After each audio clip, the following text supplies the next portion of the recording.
पिछले वीडियो में हमने माइक्रो इकोनॉमिक्स के सभी यूनिट के वस्तुनिष्ठ प्रश्नों को हल किया था। आज हम मैक्रो इकोनॉमिक्स की पहली इकाई समष्टि अर्थशास्त्र परिचय के महत्वपूर्ण वस्तुनिष्ठ प्रश्नों को समझेंगे।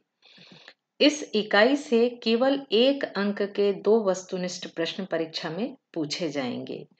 2 अंक, 3 अंक और 4 अंक का कोई भी प्रश्न परीक्षा में नहीं आएगा। इस प्रकार इस इकाई से सभी वस्तुनिष्ठ को हल करके हम 2 अंक प्राप्त कर सकते हैं। हमारा सही विकल्प चुनकर लिखिए। में सबसे पहला है समष्टि अर्थशास्त्र में अध्ययन किया जाता है। हमारे 4 विकल्प हैं: व्यक्तिगत परिवार का, समग्र का, व्यक्तिगत फर्म का, व्यक्तिगत इकाई का। समष्टि या व्यापक अर्थशास्त्र संपूर्ण अर्थव्यवस्था को प्रदर्शित करता है, जैसे कुल रोजगार, कुल आय, कुल उत्पादन, कुल बचत आदि। यही कारण है कि समष्टि अर्थशास्त्र में हम आर्थिक क्रियाओं का सामूहिक या समग्र रूप में अध्ययन करते हैं। सही विकल्प बा होगा, समग्र का। अगला प्रश्न है हमारा, समूह की बनावट पर ध्यान न देना किस अर्थशास्त्र की प्रमुख समस्या है? व्यष्टि अर्थशास्त्र, समष्टि अर्थशास्त्र, दोनों, किसी की भी नहीं। समष्टि अर्थशास्त्र में हम सामूहिक आर्थिक क्रियाओं का अध्ययन करते हैं। व्यक्तिगत इकाई या छोटे समूह जिनसे अर्थव्यवस्था का निर्माण होता है, उनकी अवहेलना की जाती है। तो इसका सही उत्तर होगा समष्टि अर्थशास्त्र। इसको हम उदाहरण से भी समझ लेते हैं कि मान लो 2020 और 2021 दोनों वर्ष में उत्पादन का स्तर एक समान है। वर्ष 2020 में कृषि उत्पादन अधिक हुआ, जबकि औद्योगिक उत्पादन कम था। जबकि वर्ष 2021 में औद्योगिक उत्पादन अधिक और कृषि उत्पादन कम था। समष्टि अर्थशास्त्र से यदि हम इसका विश्लेषण करेंगे तो दोनों वर्ष का उत्पादन स्तर समान होने के कारण एक सी आर्थिक नीति होगी। जबकि आपने क्या देखा कि एक वर्ष जो उत्पादन था, कृषि उत्पादन अधिक था और 2021 में औद्योगिक उत्पादन अधिक था। तो दोनों वर्ष की औद्योगिक नीति या आर्थिक नीति अलग अलग होना चाहिए। जबकि समष्टि अर्थशास्त्र में क्या होता है, समूह की बनावट पर ध्यान नहीं दिया जाता। सामान्य कीमत स्तर का अध्ययन विषय सामग्री है। व्यष्टि अर्थशास्त्र की, समष्टि अर्थशास्त्र की, दोनों में से कोई नहीं। समष्टि अर्थशास्त्र में सामान्य कीमत स्तर में परिवर्तन अर्थात मुद्रास्फीति और मुद्रा संकुचन का अध्ययन किया जाता है। तो सामान्य कीमत स्तर का अध्ययन किसमें किया जाता है? समष्टि अर्थशास्त्र में। समष्टि अर्थशास्त्र अस्तित्व में आया। 1929 की महामंदी वह ऐतिहासिक घटना थी जिससे समष्टि अर्थशास्त्र को एक अलग शाखा के रूप में विकसित किया। इस घटना से पहले समष्टि अर्थशास्त्र की अवधारणा अस्तित्व में नहीं थी। यानी 1929 के पहले केवल व्यष्टि अर्थशास्त्र था, समष्टि अर्थशास्त्र का कोई अस्तित्व नहीं था। आर्थिक इकाई हो सकते हैं केवल उपभोक्ता, केवल उत्पादक, सरकार, निगम, बैंक और सभी। सरल शब्दों में हर वो व्यक्ति या संस्था जो आर्थिक अर्थात पैसे का लेन देन का कार्य करता है, वो आर्थिक इकाई या आर्थिक एजेंट कहलाता है। जैसे उपभोक्ता को क्या उपभोग करना है या क्या बचत करना है, ये निर्णय लेता है एक उपभोक्ता। और एक उत्पादक भी उत्पादन की मात्रा, कितना खर्च करना है, उसको कितना उत्पादन करना है, ये निर्णय कौन लेता है? उत्पादक। इसी प्रकार सरकार, निगम और बैंक जैसी संस्थाएं भी आर्थिक निर्णय लेती हैं। कि सरकार निर्णय लेती है कि कितना कर लगाना है, जबकि बैंक क्या निर्णय लेती है? कौन से आर्थिक निर्णय लेती है? ब्याज की दर कितनी रखनी है। इस प्रकार उपरोक्त ये जो चारों हैं, उपरोक्त ये तीनों हैं, आर्थिक एजेंट या आर्थिक इकाई है। तो इसका सही उत्तर क्या होगा? सभी। एक उपभोक्ता भी आर्थिक इकाई है, एक उत्पादक भी आर्थिक इकाई है, सरकार, निगम और बैंक ये सभी आर्थिक इकाई की तरह कार्य करते हैं। समष्टि दृष्टिकोण से अर्थव्यवस्था को 4 क्षेत्रक में बांटा गया है। पहला है परिवार क्षेत्रक। इसमें वस्तुओं और सेवाओं के उपभोक्ता आते हैं। दूसरा क्षेत्रक है फर्म या उत्पादक क्षेत्रक, जिसमें अर्थव्यवस्था के सभी उत्पादन करने वाली इकाइयों को सम्मिलित किया जाता है। और तीसरा क्षेत्रक है हमारा सरकारी क्षेत्रक। सरकार अनेक कल्याणकारी कार्य जैसे कानून व्यवस्था और सुरक्षा के कार्य और कभी-कभी उत्पादक का कार्य भी करती है। सरकार कई बार क्या करती है, अनेक वस्तुओं का उत्पादन भी करती है। तो इस तरह से ये हमारे अर्थव्यवस्था का तीसरा क्षेत्रक है। और चौथा और अंतिम क्षेत्रक क्या है? विदेशी या बाह्य क्षेत्रक। नाम से ही स्पष्ट है कि जहां अंतरराष्ट्रीय व्यापार हो उसको हम विदेशी क्षेत्रक के अंतर्गत रखेंगे। तो इस प्रकार से कोई भी अर्थव्यवस्था कितने क्षेत्रक में बांटा गया है? 4 क्षेत्रक में।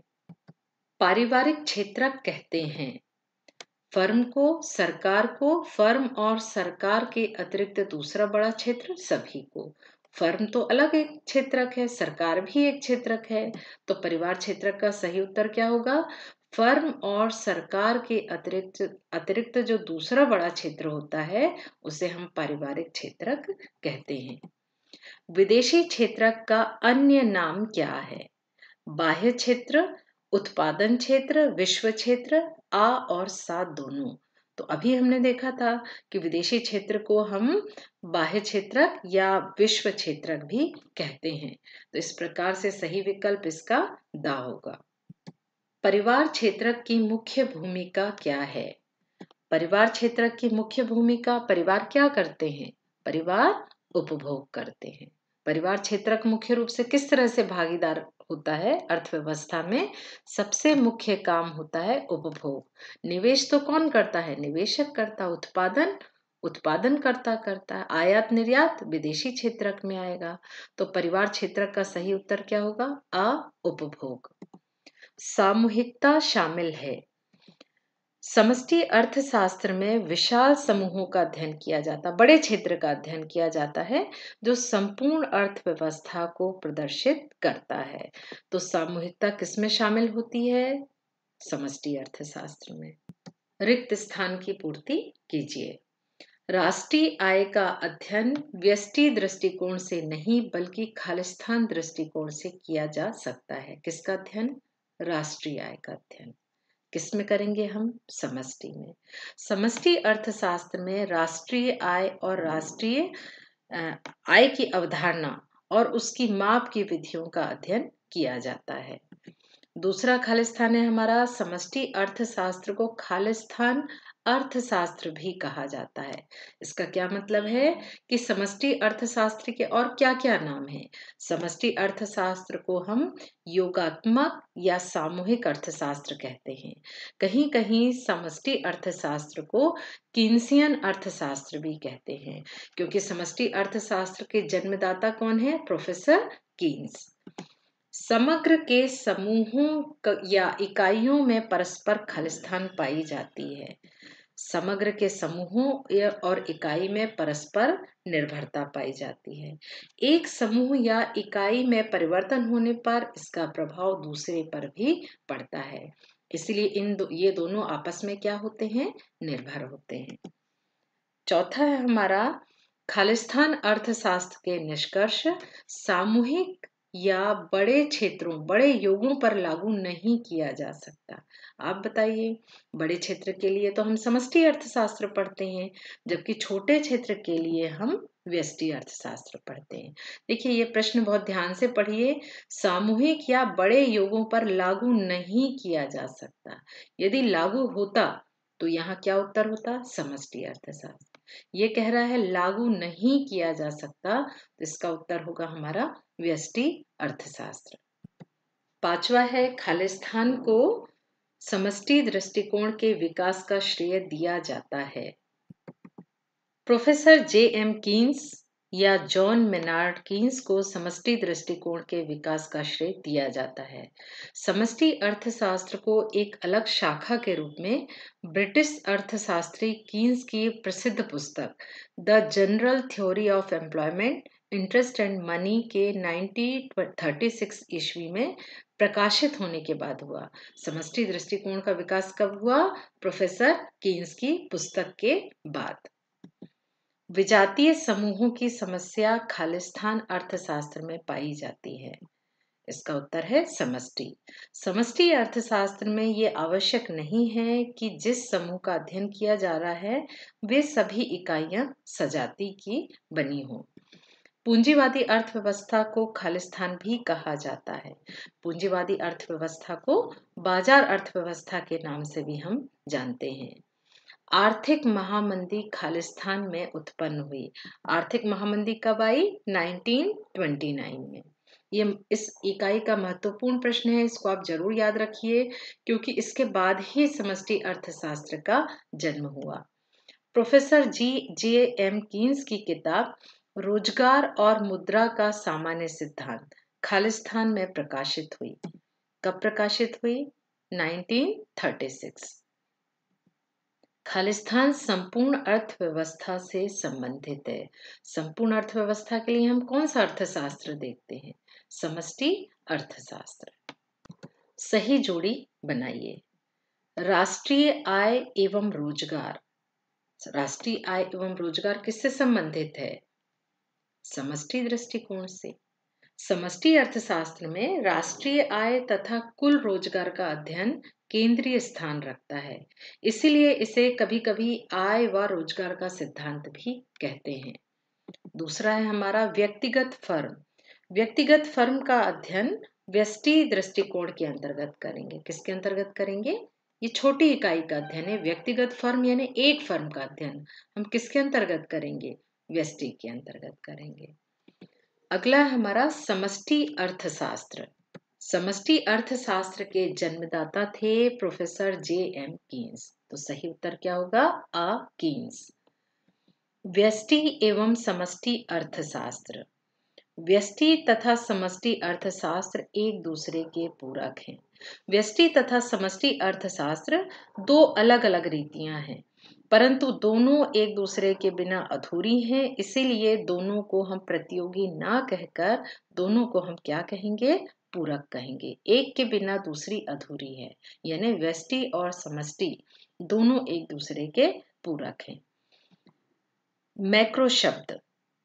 मैक्रो शब्द अंग्रेजी शब्द है जो ग्रीक भाषा के मैक्रो से लिया गया है। कौन सी भाषा से लिया गया है? ग्रीक भाषा से।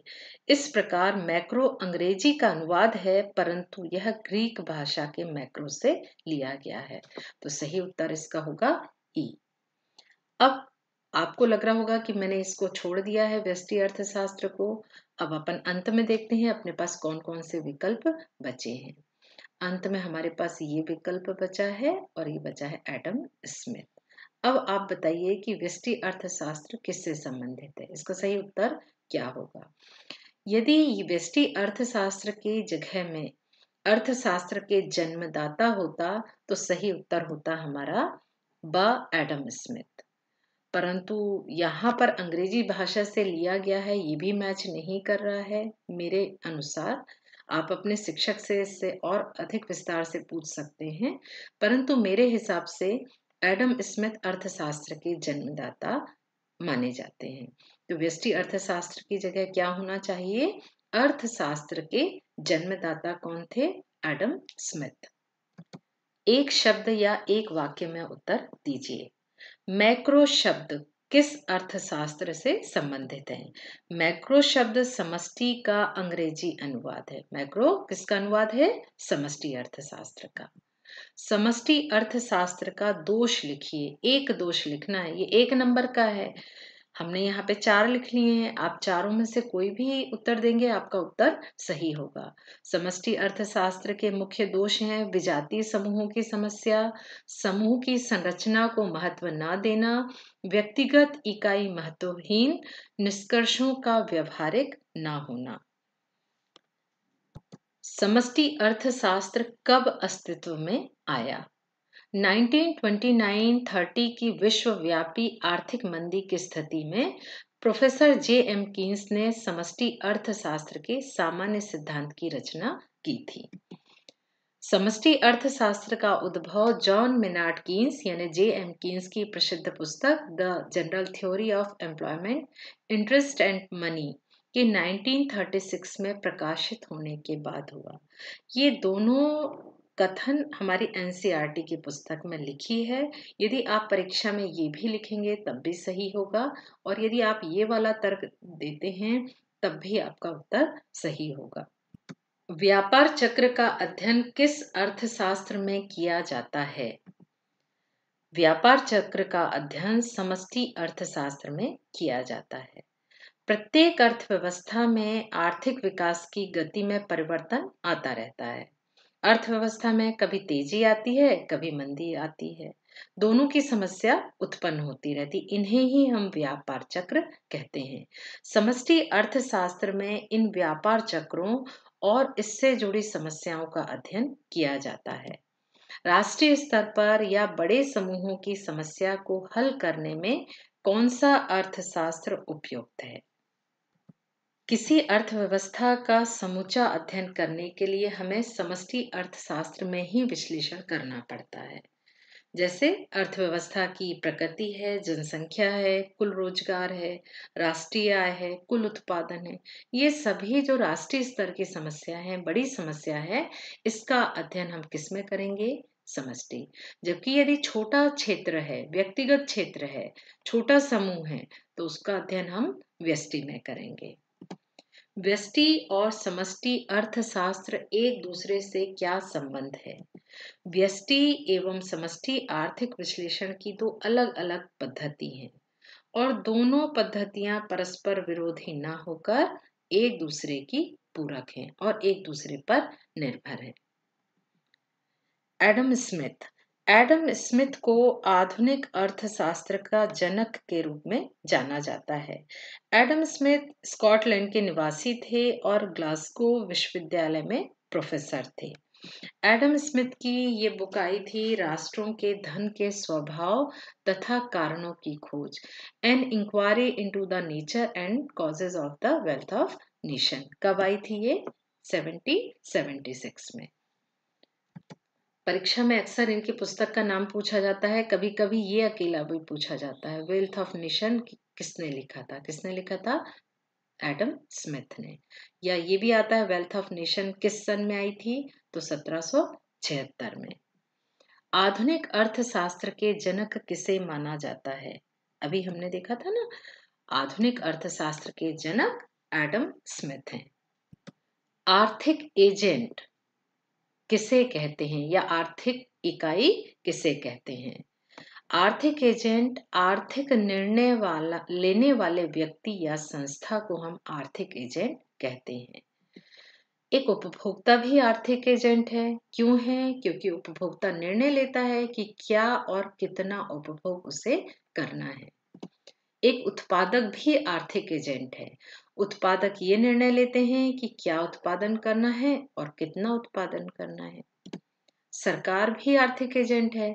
सरकार हो, निगम है, बैंक है, ये सभी आर्थिक निर्णय लेते हैं। जैसे कितना खर्च करना है, कितना कर लगाना है, ब्याज की दर क्या होगी। यहाँ उपभोक्ता और ये जो उत्पादक है, ये उत्पादक और उपभोक्ता ये व्यक्तिगत आर्थिक एजेंट हैं, जो व्यक्तिगत लाभ के लिए काम करते हैं। ये जो आर्थिक गतिविधि करते हैं, ये व्यक्तिगत हित के लिए करते हैं। जबकि ये जो सरकार है, RBI है, सेबी जैसी जो सरकारी संस्थाएं हैं, ये सामाजिक कल्याण अधिकतम करने के उद्देश्य से काम करती हैं। यानी आप ये समझ गए होंगे कि ये तीनों आर्थिक एजेंट हैं। क्यों है? क्योंकि ये तीनों आर्थिक गतिविधियों में भाग लेते हैं। मजदूरी की दर किसे कहते हैं? श्रम का क्रय विक्रय जिस दर पर किया जाता है उसे श्रमिक की मजदूरी दर कहते हैं। हमने कहा कि नहीं, हम 500 रुपए देंगे, आप 500 रुपए दिन में काम करिए। ये व्यक्ति तैयार हो गया, या ये व्यक्ति तैयार नहीं हुआ, इसने कहा नहीं, मुझे तो 600 रुपए दिन देंगे आप, तभी मैं काम करूंगा। तो इस तरह से श्रम को जब हम खरीदते हैं, जिस कीमत पर खरीदते हैं, जितना हम उस रुपए का भुगतान करते हैं, उसे हम मजदूरी की दर कहते हैं। सत्य असत्य बताइए। बेरोजगारी का विश्लेषण व्यष्टि अर्थशास्त्र से संबंधित है। असत्य। समष्टि अर्थशास्त्र में रोजगार तथा बेरोजगारी की समस्या का अध्ययन किया जाता है। बेरोजगारी का अध्ययन हम किसमें करते हैं? समष्टि अर्थशास्त्र में। यहाँ क्या दिया है? व्यष्टि से संबंधित है, तो ये कथन कैसा होगा? असत्य होगा। अगला है, किसी वस्तु का मूल्य निर्धारण व्यष्टि अर्थशास्त्र के अध्ययन का विषय है। व्यष्टि अर्थशास्त्र में मांग एवं पूर्ति के आधार पर व्यक्तिगत इकाई की कीमत का निर्धारण किया जाता है। इसी कारण व्यष्टि अर्थशास्त्र को कीमत सिद्धांत भी कहा जाता है। सूक्ष्म अध्ययन समष्टि अर्थशास्त्र से संबंधित है। सूक्ष्म अर्थशास्त्र अर्थात व्यष्टि अर्थशास्त्र, समष्टि अर्थशास्त्र एक दूसरे के पूरक हैं, अर्थात एक दूसरे से संबंधित हैं। यानी सूक्ष्म मतलब व्यष्टि, व्यष्टि और समष्टि संबंधित हैं। तो हमने पिछले स्लाइड में भी देखा था ना कि व्यष्टि और समष्टि दोनों एक दूसरे के पूरक हैं, दोनों एक दूसरे से संबंधित हैं, दोनों को हम अलग नहीं कर सकते। विजातीय समूहों की समस्या व्यष्टि अर्थशास्त्र में पाई जाती है। ये कथन कैसा है? असत्य। विजातीय समूहों की समस्या व्यष्टि अर्थशास्त्र में नहीं बल्कि समष्टि अर्थशास्त्र में पाई जाती है। किसमें पाई जाती है? समष्टि। इसका प्रश्न भी हमने पिछले स्लाइड में हल किया था। व्यष्टि और समष्टि अर्थशास्त्र एक दूसरे के प्रतियोगी होते हैं। आप बताइए, व्यष्टि और समष्टि अर्थशास्त्र एक दूसरे के प्रतियोगी हैं कि पूरक हैं? ये कह रहा है प्रतियोगी है, तो ये कथन क्या होगा? असत्य होगा। व्यक्तिगत इकाइयों का अध्ययन व्यष्टि अर्थशास्त्र में किया जाता है। ये कथन तो सत्य है। सामूहिक इकाई का अध्ययन हम समष्टि में करते हैं, जबकि व्यक्तिगत इकाई का अध्ययन हम व्यष्टि अर्थशास्त्र में करते हैं। किसी फर्म का उत्पादन एक समष्टि चर नहीं है।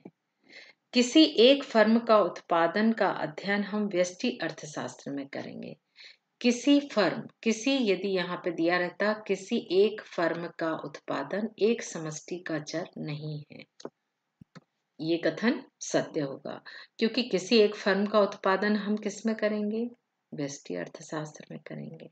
ये कह रहा है समष्टि चर नहीं है, तो इस तरह से ये कथन भी सत्य है। लाभ अधिकतम करने वाली फर्म एक आर्थिक एजेंट नहीं है। ये कथन असत्य है। कोई भी कंपनी जो काम कर रही है, आर्थिक गतिविधि कर रही है, उसे हम आर्थिक एजेंट कहते हैं। ये कह रहा है लाभ अधिकतम करने वाली फर्म आर्थिक एजेंट नहीं है। ऐसा नहीं हो सकता। क्यों? क्योंकि कोई भी फर्म यदि पैसे का लेन देन कर रही है, आर्थिक गतिविधि कर रही है, तो वो आर्थिक एजेंट तो होगी। इस प्रकार से ये कथन भी असत्य है। इस इकाई के लगभग सभी वस्तुनिष्ठ प्रश्नों को हमने देख लिया है। आपने देखा कि इस इकाई से केवल 2 अंक के प्रश्न आने वाले हैं, तो आप सभी वस्तुनिष्ठ प्रश्नों को कॉपी में नोट कर लीजिए, जिससे आप परीक्षा में इसका रिवीजन कर सकें।